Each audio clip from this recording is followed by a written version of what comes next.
All right, joining me for this week's episode, I have Wisconsin BHA Chapter Chair Alec Bekkers and lobbyist for Ducks Unlimited, George Ermert, on the line. Gentlemen, how are we doing today?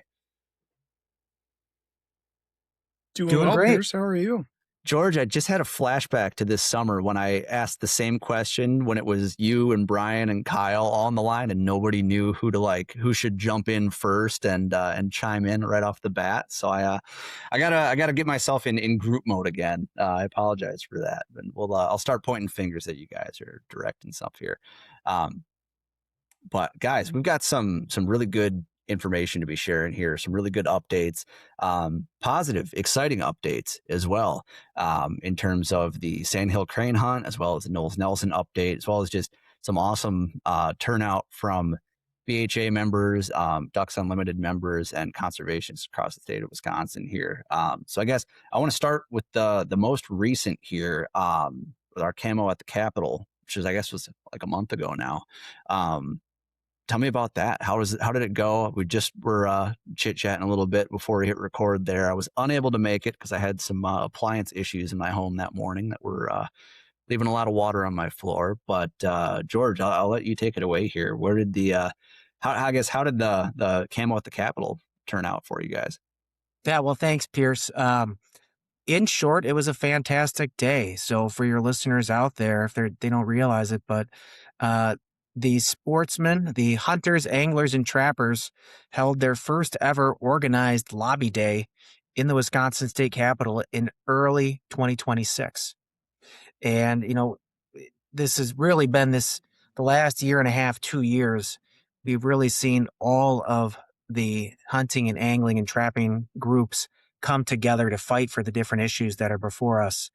And, we decided this was the year for all of us to sit down and do something like this. It was unclear how it was going to go. We wanted to hold this on January 7th, which means we had to advertise it right before Christmas. And I think we finally got everything out to memberships within the different groups about a week or two only before Christmas. And look, people are busy dealing with the holidays. I didn't know what to expect, but it exceeded all of our expectations. We had more than 70 people end up showing up. Those individuals that came, we did more than 50 scheduled visits with legislators in the Capitol. There's only 132 lawmakers in the state Capitol. We met with almost half of them. And our two main points that we wanted to meet with them on was we need to have a responsible Sandhill Crane Hunt in the state of Wisconsin. This makes sense. And hunters, anglers, and trappers want to see our state's pinnacle conservation program, the Knowles-Nelson stewardship program, continue. And it was very well received. Alec, That's I know awesome. you were there. What did you think?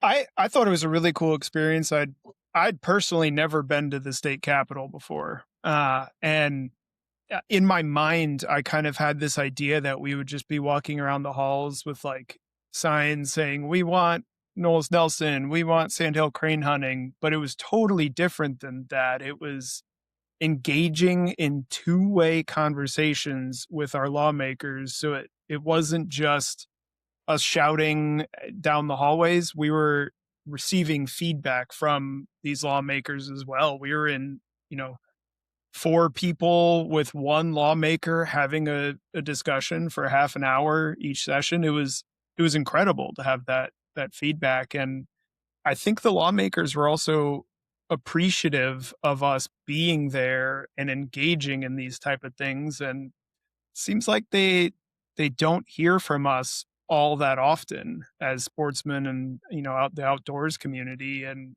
they were very appreciative of us starting to get engaged a little bit more. That's really cool. I'm glad the engagement was super high between, both sides there. I'm curious, did they have questions for you guys? And if so, what were they? Alec, I did not sit in any of the meetings. So Alec, what were some of the questions that were asked of the group you were with? I would say there was some focus on the politics of the Knowles-Nelson bills at play, that, why can't your organization support my party's bill over another party's bill, to which, our coalition of people kind of replied, we're not here to support any party in particular. We're not here to support any legislators in particular. We're here to support the objective of Knowles-Nelson authorization and a Sandhill Crane hunting season. We're here for the issues, not for the politics. And I know that's kind of a difficult thing for politicians to kind of step outside of, is they're involved in these politics on a day-to-day basis. We're not. We're on the opposite side, that we're involved in the outdoors. We're not involved in the politics. So it was an interesting conversation to kind of find that middle ground between the reality of the state capitol in Madison versus what hunters and anglers want to see happen in the outdoors. That's really interesting. Yeah, I'm sure it was to a degree a bit of almost a fresh breath of fresh air. To not have to cover some of the stuff that or discuss some of the things that they're typically have coming across their desk there, and I'm sure it was an awesome just learning opportunity for them as well to understand, not only having here 70 people showing up to talk to us about these issues and how they use public lands or recreate in a specific way, or why they want to advocate for a new hunting season. I'm sure it was a totally new set of problems for them to deal with on on their desk for that day, which is really cool. And my hope is that, that's the kind of thing that might stick out in their brains a little bit more going forward. And when they, go out to move these bills forward and move these initiatives and, actually convene to discuss these things, that obviously the sportsmen that showed up there are the ones who are sticking out in their minds. They're remembering those conversations and all that, that's really freaking cool. I can't believe we had 70 folks show up. That's fantastic. Like, that still is blowing me away. And the fact that, like you said, George, was over half of the state representatives who, were in-house that day, we could talk to that many. Like, that's just fantastic. And really, Pierce, that's the cool part. Legislators deal with hundreds of issues, and a lot of them, they won't even think about them until it comes to their desk. But the fact that we had people drive from all over the state of Wisconsin to Madison right after the holidays, when a lot of them had to take off of work to do this, it showed them that, hey, I am from your district and I care about this issue. I would like to talk to you about it. That's what helps propel these issues and bring them to the forefront, and hopefully helps us advance them. Yeah, definitely. And that's, you make a really great point there too, that a lot of times, they're so overwhelmed with however many different issues that until something does come across their desk, they're probably not actively thinking about it, or they're not, really giving it much of an opinion or weighing in too much until that actually arrives on their desk and they take a look at it like, oh, well, I don't know. What do I think about this? So the fact that you've got 70 people turning out to inform them about it, share their experiences, and share their, just rationale for why they think they should or shouldn't support something, I think is really freaking cool. It's really awesome.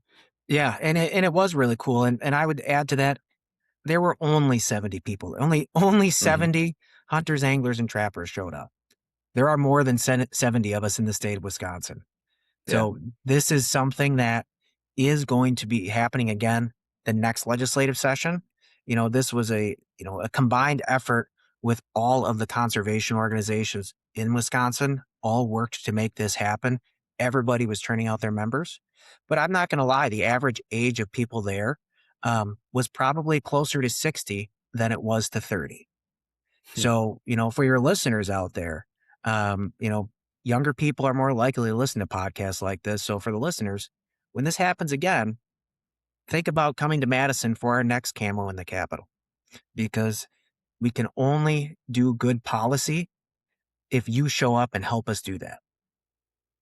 Absolutely. Yeah, I'm reminded of a conversation, I think it was 2 years ago, with a Conservation Congress member, Jeff Hintz. We had him on the show, and he shared that he was speaking with one of his friends who was on legislation, and he said that if he hears, this is the state representative who was saying this, but he said, if I hear 10 people make their voice or voice an opinion on an issue, that's a lot. So it doesn't take a whole lot. And like you said, like 70 out of the hundreds of thousands of outdoorsmen and women that we have in Wisconsin, I mean, it's a drop in the bucket, but to have that level of impact is, I mean, really, really cool. So yeah, folks listening, like, do not underestimate the power of sending those emails and potentially dropping by the Capitol or dropping into an office and reaching out to those people, because it sticks with them. I mean, imagine if you had that many, like, they're people at the end of the day, right? Although we make them into bigger things as politicians, like, they're still people. And if you go up and you show up face to face or make those calls, like, certain things stick with people. It was pretty cool. So, we told everybody to dress in camo. We wanted you to dress just like you're going in the field. Why? Because we wanted everyone to stand out.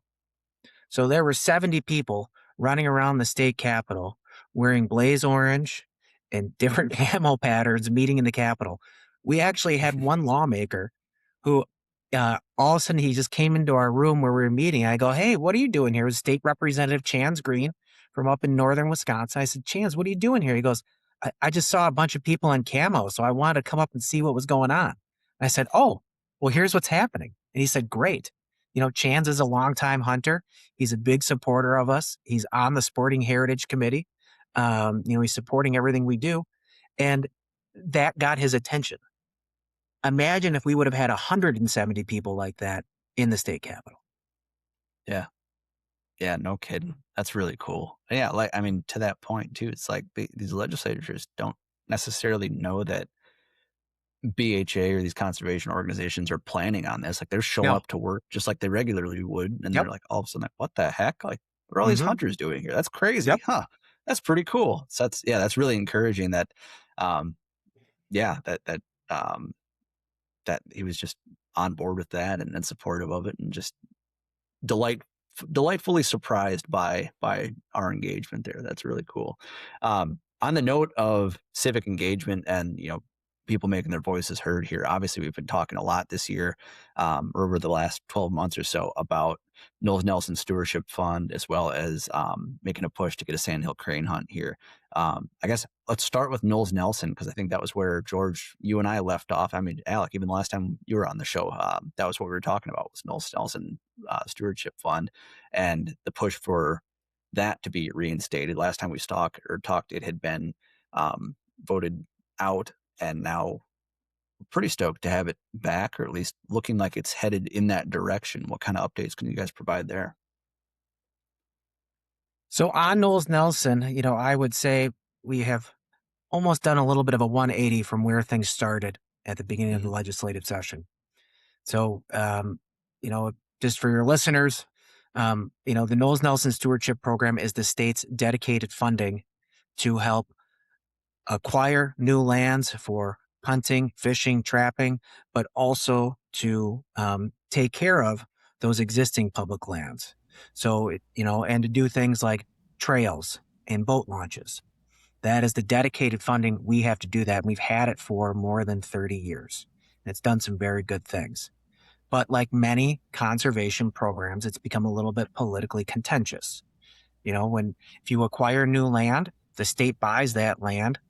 That means that those lands are off the tax rolls, and that those municipalities which rely on those monies have less money to pay for roads and emergency services. So there are areas in the state where there is so much public, land that's publicly held by county forests and state and federal land, that there's not much taxable property. So their concern is, hey, why are we buying so much land here? We've already got so much. But if you get to the southern half of the state, people are saying, hey, I don't want to drive so far to get public lands so I can go hunt, so I can go fish, so I can go kayak. I'd like something by me. So that's the delicate balance that has to happen.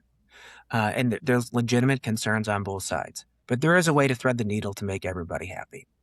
But there was a Supreme Court case that happened in 2024, which the Wisconsin Supreme Court said that some of the oversight procedures that the legislature was using to look at purchases through the Knowles-Nelson Stewardship Program were unconstitutional. So that meant that the legislature had no oversight of what was being spent in the program on land purchases. And because of that, you had a lot of leaders in the legislature saying, hey, we're not going to do anything else anymore. We're taking a break. This has been too much. Well, thanks to your efforts by all of the conservation organizations in Wisconsin, Ducks Unlimited, BHA, Delta Waterfowl, SCI, Wisconsin Wildlife Federation, Pheasants Forever, National Wild Turkey Federation, Audubon. We have been doing the push to keep this program going because, hey, maybe what worked in the past isn't what we need to do right now. So we've been working for the last year and a half to get a bill going. And I'm happy to say there is a bill going. And actually, just last week, the state assembly passed legislation that will allow the stewardship program to continue for the next 2 years. Okay. This program is set to expire right now at the end of June in 2026. So if the legislature doesn't take action, we won't have any conservation funding for anything, for the Ice Age Trail, for boat ramps, anything for more than a year, at least. So the state assembly did take action last week, and they passed legislation that will allow the program to continue for 2 more years beyond June 30th of 2026. That now we have to go to the state Senate, see what they will do. This coming Tuesday, which will be at the time of this recording, February 3rd, the Senate Committee on Sporting Heritage, which is chaired by Senator Rob Staffschild, is holding a hearing on the stewardship bills. And many of the organizations that are part of our coalition will be there in support of this.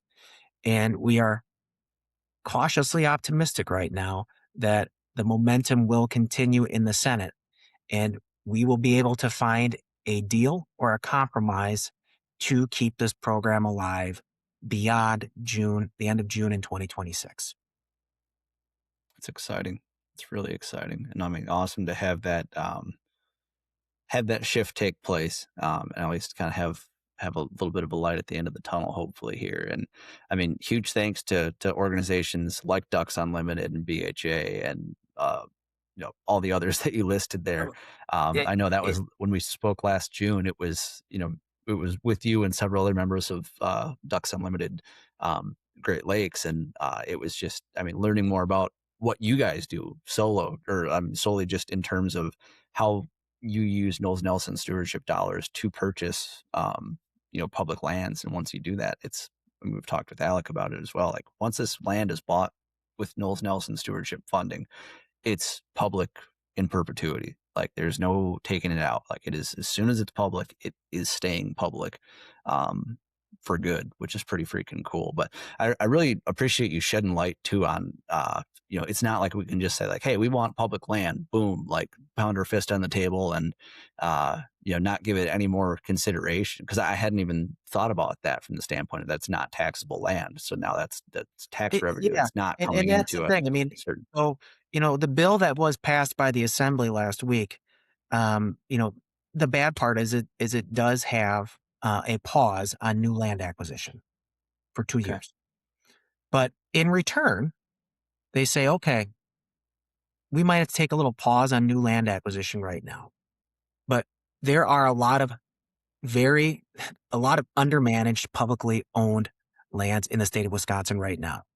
I'm sure we've been on some duck marshes or other areas that we know could be holding a lot more ducks or a lot more deer or different wildlife if it was managed better. And so they said, okay, what do you need?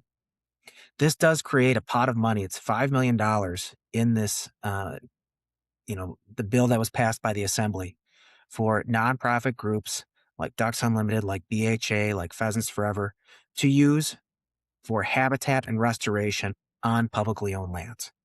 So we can get into those publicly owned lands that need some help to make them more viable and more productive for wildlife in the state of Wisconsin. That is a win. That's a big win.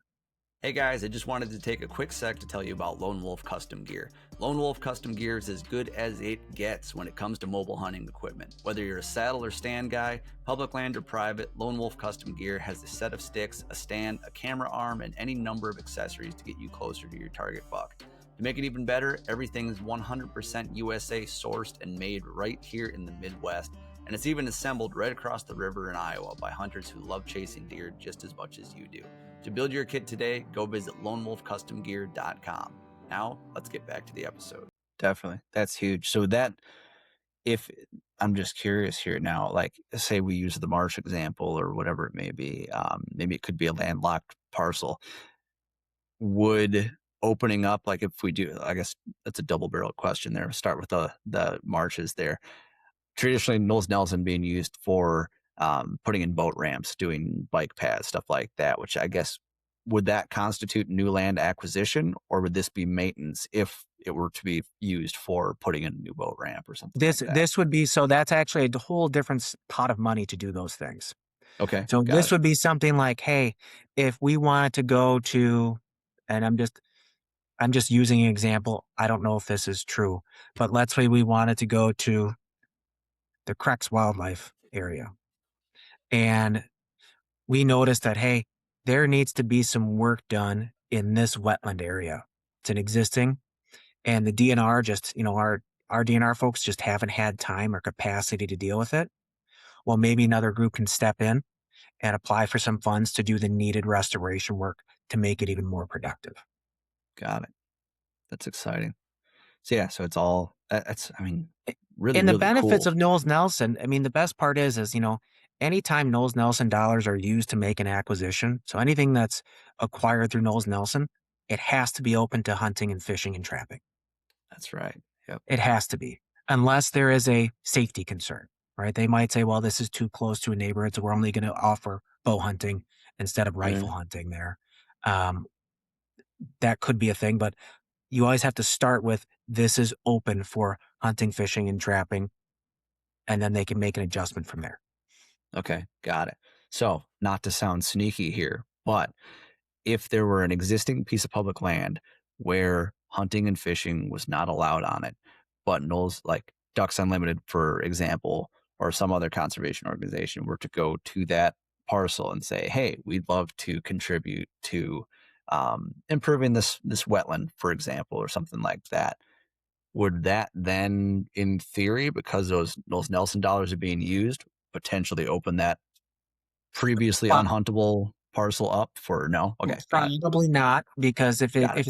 it's a let's say it's a state-owned parcel that is already closed to hunting, they've Sure. made a safety decision. And this all Okay, goes got before it. that all goes for the Natural Resources Board. They make those decisions to say yes, and the wardens and folks look at that to determine it's safe or not to do.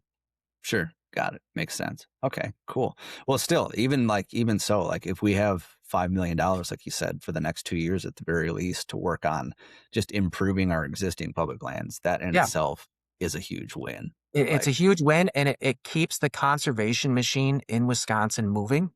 Mhm. And you can always make a program better, right? And when Right. we look at our neighboring states and some of the fights that they're having for just $2 million to do a little fund, my goodness. Again, the Knowles-Nelson Stewardship Program is not at the highest level it's ever been, by any means. But this program would be, under this proposal, be funded at $28.25 million annually. That's a lot of good conservation that can be done. Yeah, that's huge. Yeah, that's exciting. And you kind of touched on, like, a little bit of momentum there. If anything, I feel like this last 12 months leading up to this point is kind of a really just great example of that momentum. And, Yeah. we've Well, been I mean, it seems like forever now. We've been saying like, oh yeah, has contact your been forever. senators, call your But state representatives. And like and the now we're and finally starting to see it move. it truly is. It's thanks to all the members of every single uh, you know conservation group that's in our coalition that has been emailing their representatives, their senators on this, because when I'm in the Capitol, I hear about it. They're like, "Oh, yep, George, I'm getting the emails. I'm getting the emails. It's paying off." And the hunters and anglers and trappers are a big reason that the Knowles-Nelson Stewardship Program is not dead. we have helped keep it alive, and we are helping continue to push this boulder uphill to make sure it can continue. And that is thanks to just our community. Absolutely. Yeah. So like you said, like folks, this this is making a difference. Your emails and calls are being heard and they are making their way to the people who are making these decisions. Before we move on to the Sandhill Crane hunt update here, George, could you real quick again just plug in what the timeline looks like for this Knowles-Nelson funding? Well, I'm going to plug it for both bills, actually. So we are in Sure. the 11th hour of our Wisconsin legislative session right now. So we anticipate the state assembly wrapping up their business by February 19th. That will Got be it. their last day of business. And the state Senate will probably go till the middle-ish of March, maybe a little bit later. So we don't have that much time left. That is what we have. I mean, if we have to get bills passed, you got to pass both houses. So February 19th, we got to get things done by before the assembly adjourns. So our runway is Got it. very, very short. Yeah, definitely. Which luckily there's we'll plug that at the end. Our different ways to reach out and the tools that Yes. BHA and Ducks Unlimited have for contacting representatives. But moving on to the Sandhill Crane Hunt update, where are we with that? Also, very positive. Very, very positive. I think this is an issue, like many things. Conservation shouldn't be political. It should be based on science, but it is. The issue of whether or not we should have a responsible sandhill crane hunt, it shouldn't be political. It shouldn't be emotional, but it is. But luckily, again, this is another issue where you have many of our conservation partners in Wisconsin have been working hard to not only, for lack of a better term, change the hearts and minds of legislators about this topic, because a lot of people don't understand it. So right now we have a bill in the state legislature, and it has received a hearing in both chambers. So it's had a public hearing in the state assembly. It's had a public hearing in the state Senate. They've also gotten voted out of both of those committees. They have passed a committee in the assembly. They have passed a committee in the Senate. And now we are waiting for those bills to go to the floor of both those chambers for a final vote. If those bills pass both the assembly and the Senate, it can go to the governor, but we have to get through the legislature first. So this is now, I believe this is the third time we have seen a Sandhill Crane bill introduced in the state of Wisconsin. And this is the furthest it has ever been. But this is going back to years and years of work to get here. Remember, we started with a legislative council study committee to look at this issue. And that was way back in 2024. They spent 6 months studying this issue with, a large committee of 10 people that was made up of lawmakers on both sides of the aisle. It was made up of agricultural groups. It was made up of, conservation groups like WWA and Delta, and non-hunting conservation groups like the International Crane Foundation and Greenfire. They all had a say, and they were all talking about this. And that committee produced a bill, which, among other things, recommended that we should have a sandhill crane season in the state of Wisconsin. And that is, that bill has been amended, since that came out. But what still stands right now is that, lawmakers agree that we can have a responsible sandhill crane season in the state of Wisconsin. Yeah, absolutely. And encouraging to say the least that you have organizations like the Crane Foundation and, not necessarily hunting organizations all in agreement with this, that yeah, we can do this. It's Well, okay. I would say that. Well, I guess maybe I don't want to speak for the, okay. They There were there at are the conversation at the table. again, there's no perfect bill out there. And there are detractors to this legislation. The International Crane Foundation is opposed to this, as are, some other groups. I think the Southwest Bird Alliance, I think that they're called now. It used to be Audubon, whatever they changed their name to now. but they have concerns. Some of their concerns why we can't have a sandhill crane season in the state of Wisconsin right now. One, they're worried about the impact on whooping cranes. We have a very, experimental and, it's an endangered bird. We don't want to have a sandhill crane hunter accidentally shoot a whooping crane. That's one of their concerns. Our response to that is, well, if you are a, waterfowl hunter, you have to be able to identify a bird on the wing because we have to meet, there's a limit of a certain number of ducks that we can harvest. We know how to do that. But then also in the legislation, it requires anybody that applies for a sandhill crane permit, you have to take a test to learn how to identify the difference between a whooping crane and a sandhill crane. That's required. And certainly the Fish and Wildlife Service, which is the federal managers of this population, they are the experts. If they think that is a problem, they will not let us have a season. So that's one of their concerns. Second concern is, avian flu. The avian flu is going to decimate sandhill crane populations. We can't, it's too much of a scare right now. We shouldn't be doing that right now. Well, that's just not happening. Avian flu is not having an impact on the sandhill crane population. It might be in Europe, but not for the eastern population of sandhill cranes, which is what is being discussed under this bill. A third concern is, this is a breeding state. This doesn't mean we can't hunt them here. It's a breeding state. There are 17 other states and several provinces in Canada that hunt sandhill cranes. Many of them are breeding states. So that the Fish and Wildlife Service, again, would not let us do this if they thought this would be a problem. And another concern is, it takes a long time for a sandhill crane to mature, and they mate for life.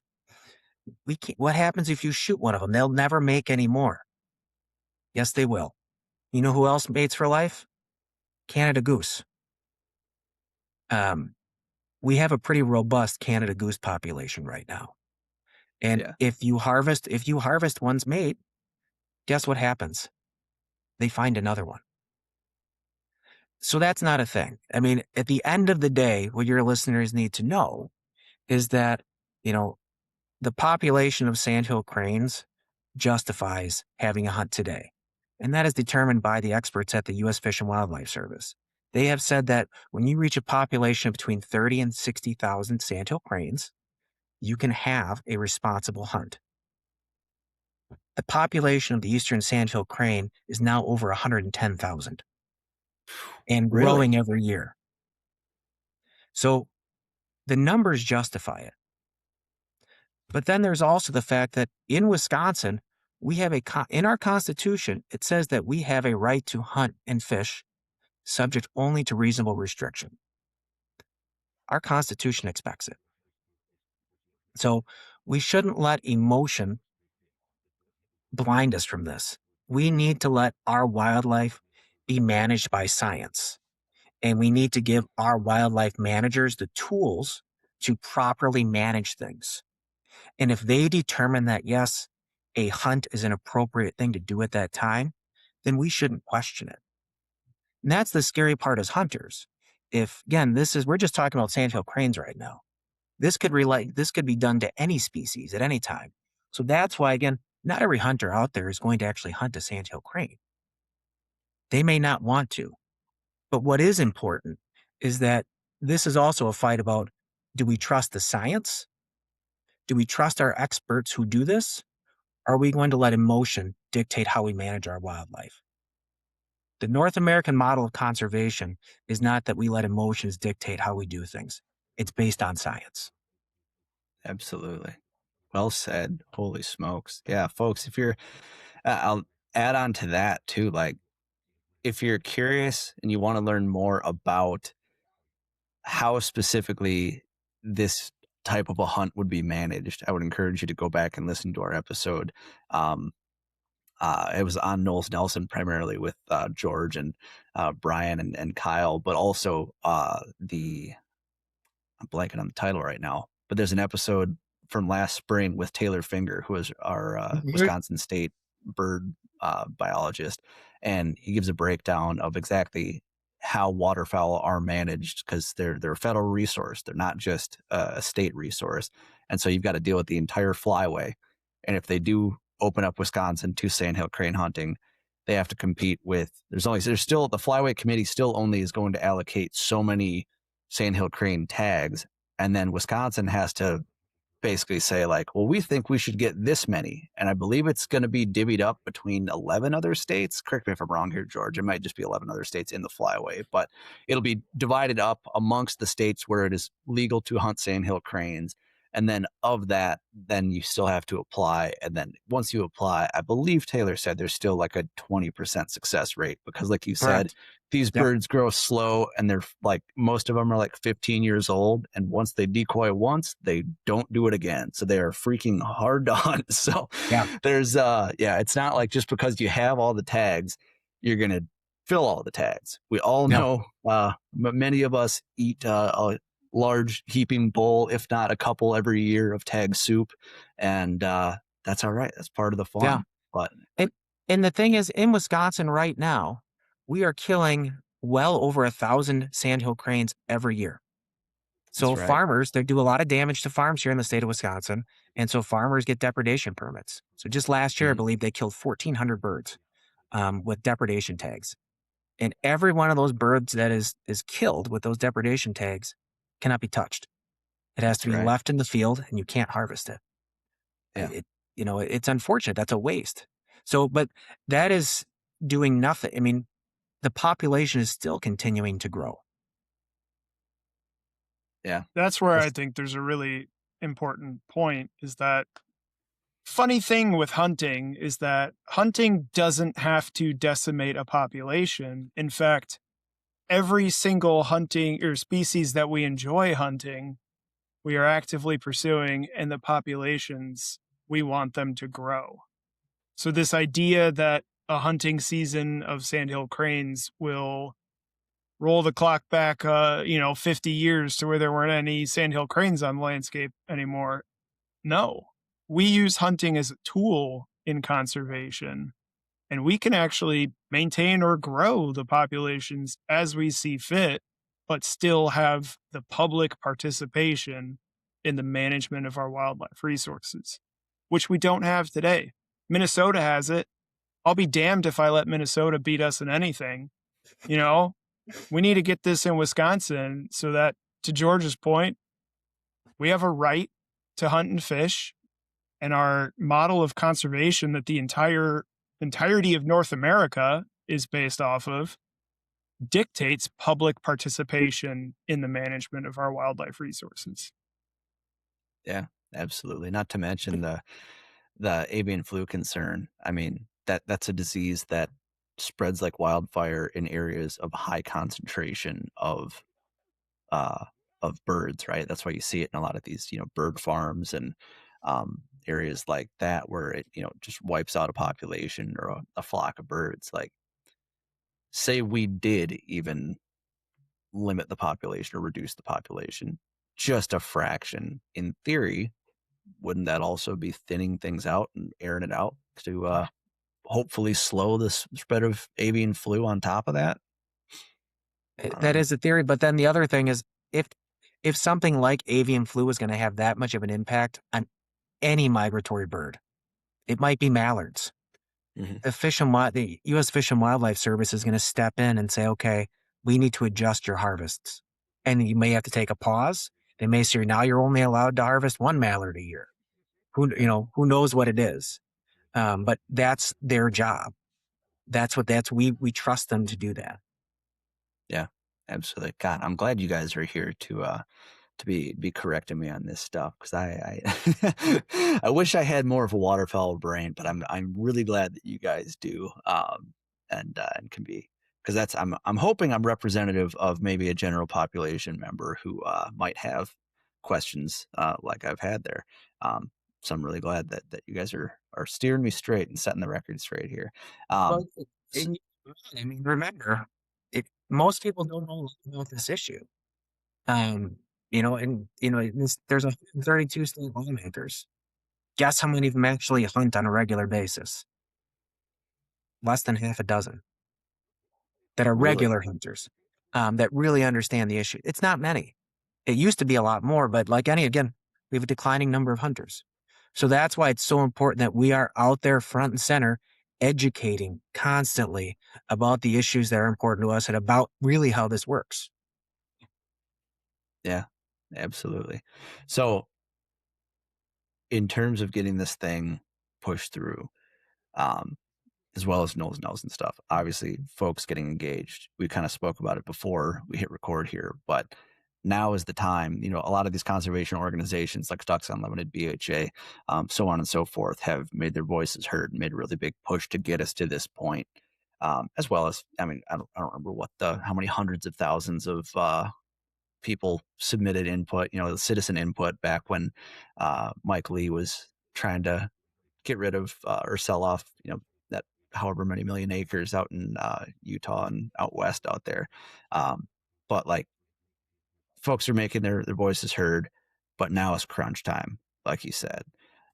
So when it comes to folks getting involved, making their voices heard, we know got the BHA Take Action page. Where else can folks go? What else can folks do to? I would say the BHA Take Action page is an excellent resource. It's a one-stop shop.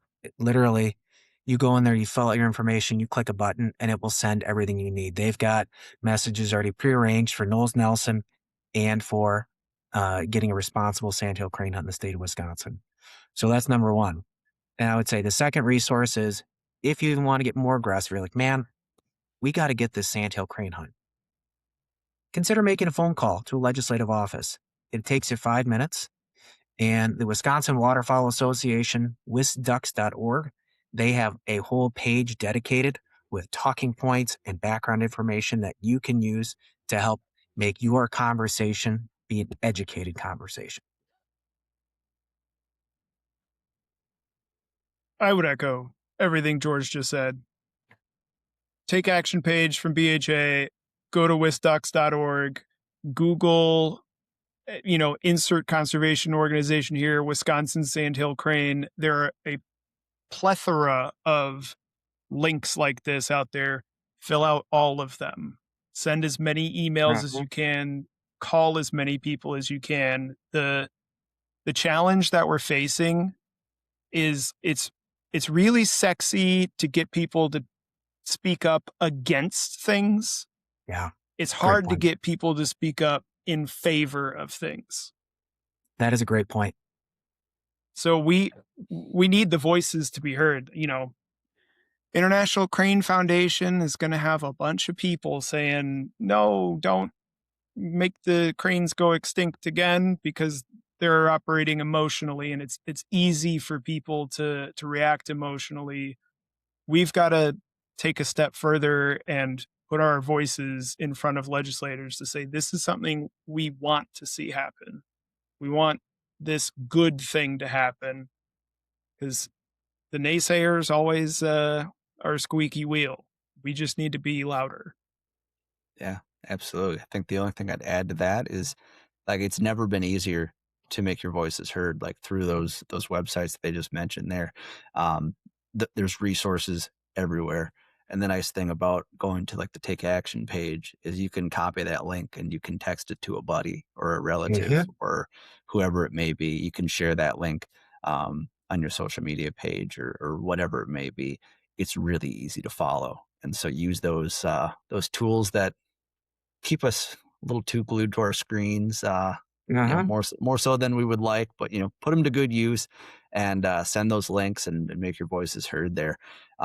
Guys, this is fantastic. Like, I can't thank you guys enough for taking time to shed some light on this. And really, I mean, honestly, I'm excited right now. This has me fired up, and I'm stoked to be at this stage with both of these issues after what feels like it's been, forever. Which, all things considered, I guess in the last like 12 months of like really pushing on this stuff. I know it's been longer than that, but to already be here, that's super encouraging. And just seeing the amount of folks promoting, advocating for the protection of public lands, whether it be the boundary waters, which a lot of folks are talking about, or advocating for the Knowles-Nelson stewardship program or the Sandhill Crane Hunt.